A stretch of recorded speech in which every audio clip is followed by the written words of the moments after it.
नमस्कार दोस्तों, जय जोहार। मैं कौशल तिवारी और बीनिया संध्या में आपका स्वागत है।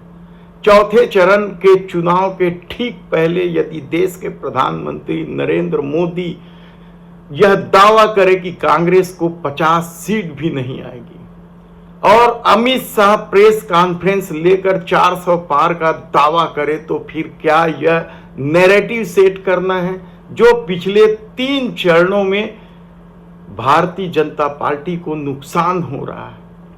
क्योंकि अब जो चुनाव होंगे बचे चरणों में, उनमें से 90% सीट यदि केवल हिंदी भाषी राज्यों की है, जहां भारतीय जनता पार्टी लगभग सभी सीटें जीतती है, वैसी परिस्थिति में क्या अब हिंदी पट्टी को बचाने के लिए इस तरह के नैरेटिव सेट किए जा रहे हैं?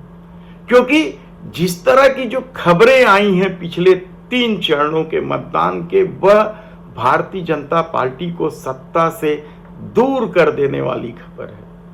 तब ऐसी परिस्थिति में यदि इस तरह के नैरेटिव सेट कर रहे हैं तो उसकी हकीकत क्या है?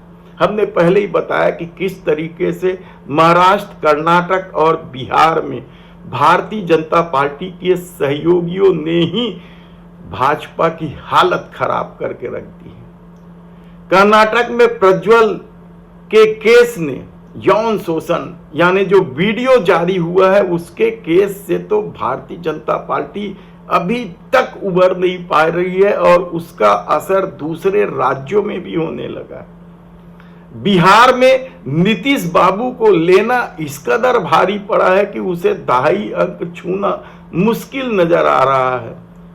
और महाराष्ट्र में तो महाअघाड़ी यानी उद्धव ठाकरे, शरद पवार और कांग्रेस ने जो तिकड़ी बनाई है, उसकी वजह से भारतीय जनता पार्टी की स्थिति कम खराब हुई है, बल्कि शिंदे और अजीत पवार, जिसे जेल भेजने का दावा कर रहे थे मोदी, उन्हें उप मुख्यमंत्री बना देना भारी पड़ रहा है। तब उत्तर प्रदेश में भी तो स्थिति 50-50 की होने जा रही है। तो क्या उत्तर प्रदेश, बिहार के बचे राज्य, दिल्ली से लेकर मध्य प्रदेश, राजस्थान तक जो सीटें बची है उसे बचाने के लिए नैरेटिव सेट किया जा रहा है? क्योंकि हरियाणा में और पश्चिम उत्तर प्रदेश में स्थिति किसानों ने खराब करके रख दी है। हरियाणा में स्थिति किस कदर खराब है इसका अंदाजा सिर्फ उन 3 निर्दलीय विधायकों के भाजपा से समर्थन या सैनी सरकार से समर्थन वापस लेने से न लगाएं, बल्कि जो जिस पैमाने पर किसान आंदोलन चल रहा है, भारतीय जनता पार्टी के नेता और कार्यकर्ताओं को गांव-गांव से भगाया जा रहा है। और अब तो किसानों की हिम्मत इतनी बढ़ गई है कि उसने कल हरनेक में लोकसभा क्षेत्र में मुख्यमंत्री नायब सिंह सैनी की जो सभा होनी थी, उसके पहले सैकड़ों की संख्या में किसान पहुंचे और पूरे सभा स्थल, यहां तक कि मंच तक को भी तहस नहस कर दिया। सुरक्षा व्यवस्था थी पर्याप्त, लेकिन किसानों की संख्या इतनी ज्यादा थी कि पुलिस प्रशासन को हाथ पर हाथ धरकर बैठना पड़ा। क्योंकि यदि पुलिस प्रशासन कड़ी कार्रवाई करती तो स्थिति और बिगड़ सकती थी, क्योंकि किसान बेहद आक्रोशित है।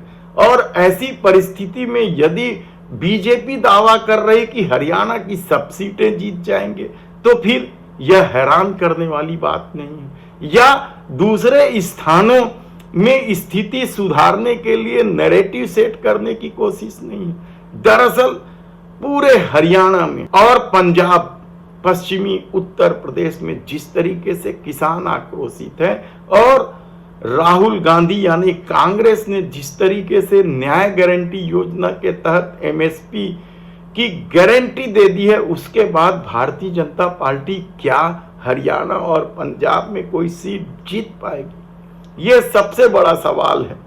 तब ऐसी परिस्थिति में जो तोड़फोड़ हुई, मंच को किस तरीके से धराशाही किया गया, किस तरीके से पुलिस उन्हें पहले तो रोकने का प्रयास करती है, फिर किनारे हो जाती है, वह कम चौंकाने वाला नहीं है। और इस पूरे घटनाक्रम में सबसे हैरानी की बात तो यह है कि अभी तक भारतीय जनता पार्टी की कोई प्रतिक्रिया नहीं आई।